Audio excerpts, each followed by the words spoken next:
И стигнавме до рубриката Теста. Во неа ја имаме Шкода Кодиак, возило кое два пати ме има воодушевено. Првиот пат беше кога прв пат го видов на Женевскиот мотор шоу пред нешто повеќе од година дена, а второто воодушевување настапи кога седнав за управувачот на ова спортско корисно возило.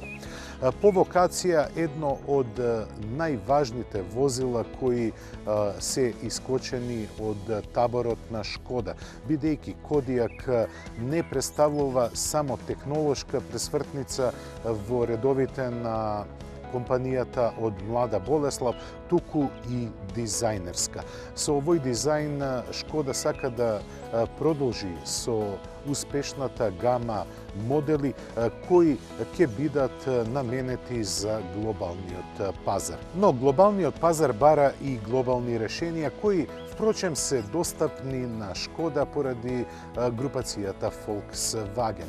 Инаку Шкода за една разумна сума на пари нуди извонредно високо ниво на технологија, но и дизајн и опременост.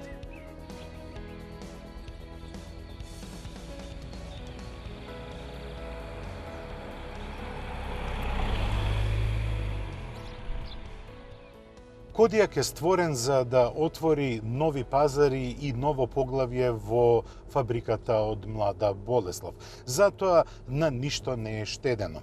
Она што морам на самиот почеток да го споменам за Кодиак е дека една од дизајнерките одговорна за опременост и бој на Кодиак во внатрешноста е нашата Елена Ристанчевска. И како што гледаме, штом некоја македонка ќе ги вмеша прстите во било која манџа, таа испаѓа перфектно вкусна и квалитетна.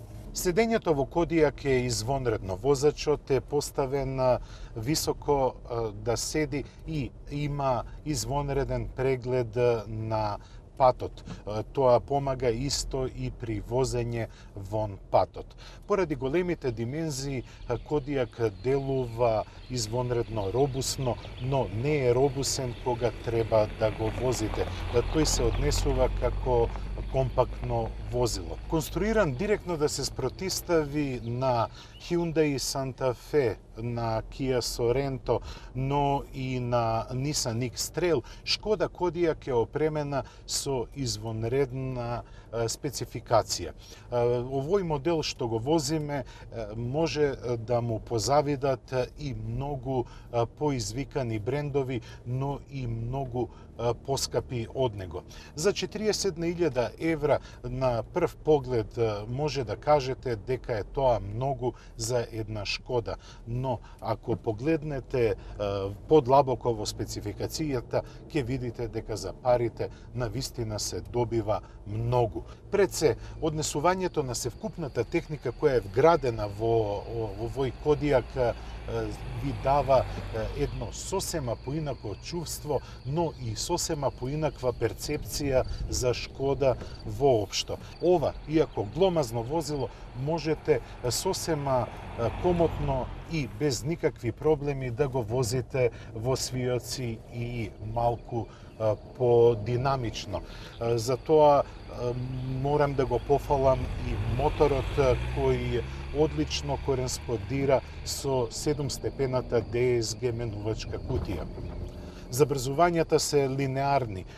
Само во кабината се слуша скромно ржење, скромен звук кој продира од моторот.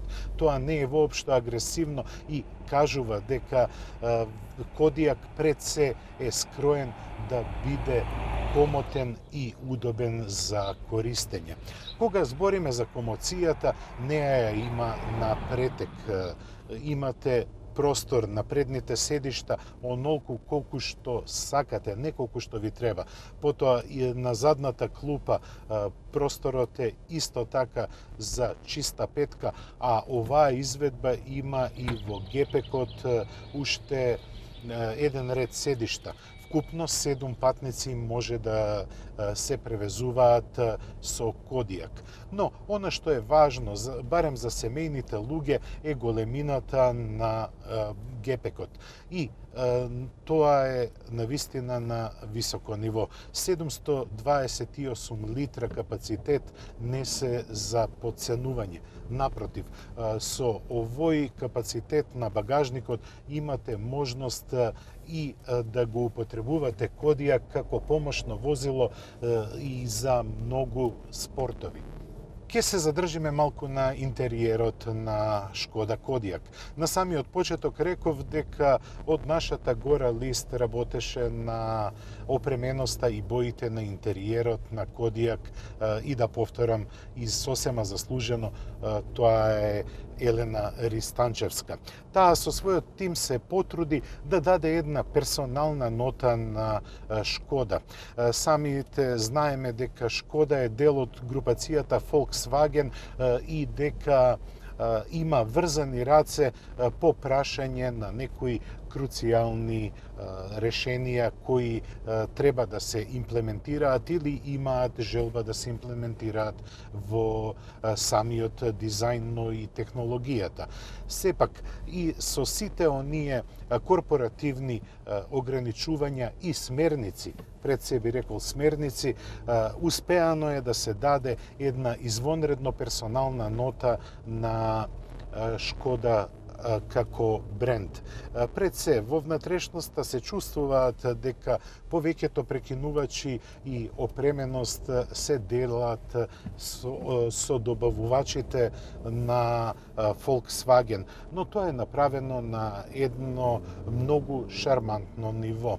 Се забележува квалитетната пластика во внатрешноста, но и изборот на материјали како што се кожата и алкантарата, а за пофалба е и големиот дисплеј во средината кој е одговорен, односно кој е осетлив на допир. Шкода Кодиак е класифицирана во групата на спортско корисни возила. Има погон на сите 4 тркала и моќен 2-литрен TDI мотор. Но она што многу ми се допаѓа е што е мислено и за ексклузивноста, односно за употребливоста на овој Кодиак. Пред се, тоа се електронски дефинираните 5 сценарија на возење.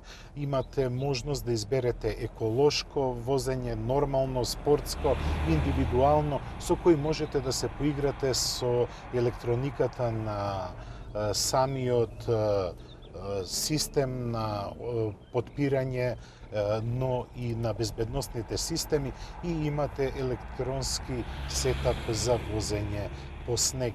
Но и тоа не е доволно, бидејќи чесите предвидоа дека купувачите на ова возило сигурно ќе го употребуваат и на офроуд, па затоа има и еден електронски сетап за возење надвор од асфалтот.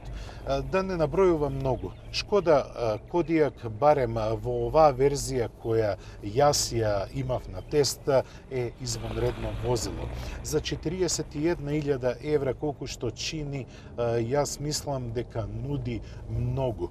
И може да ги расипа математиките дури и на премиум марките, бидејќи за многу помалце пари се добива многу приближен квалитет, ја да не зборам и за опременоста.